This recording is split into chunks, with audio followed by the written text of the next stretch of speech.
טוב, אז שוב הגיעו הבחירות וכולם רוצים את הקול שלך. למי תצביע אגב? לימין? לשמאל? אולי לאיזה מפלגת מרכז חדשה שתקום?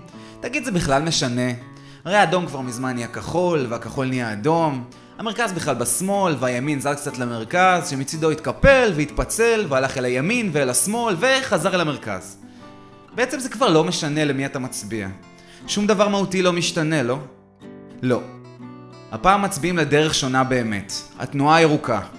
התנועה הירוקה היא מפלגה שמסתכלת על הבעיות באופן חדש. התנועה הירוקה מסתכלת על הפוליטיקה באופן חדש. פוליטיקה ארוכת טווח, אחראית, רצינית, אידיאולוגית. המפלגה מציעה פתרונות למשבר הכלכלי שלנו, פתרונות למשאבים המדלדלים בעולם ולכיס שלנו. כולם מבטיחים הבטחות ונשבעים שהשיטה הכלכלית שלהם היא זו שתושיע, אבל למעשה כבר היינו בסרט הזה והזה. פתרונות מתחילים בחשיבה חדשה ואמיתית על כל המערכות הכלכליות וכיצד הן משפיעות על חיינו. למדינת ישראל נדרשים פתרונות ארוכי טווח, אחראיים, רציניים.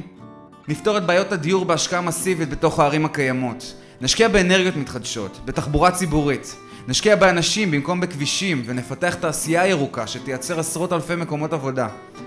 כן, ועוד דבר, הכסף שלכם, המשאבים שלכם ושל ילדיכם. בזמן שאלה מחלקים אותם לטייקונים ואלה לוועדים החזקים ואלה סתם שמים במעטפות או בתוך הגרביים. אנחנו לא חייבים כלום לאף אחד. אנחנו נשמור על המים, הקרקע, הגז, המחצבים והכסף של כולנו שישאר של כולנו. ננהל אותו תוך הסתכלות על עתיד ילדינו. בבחירות האלה יש למי להצביע.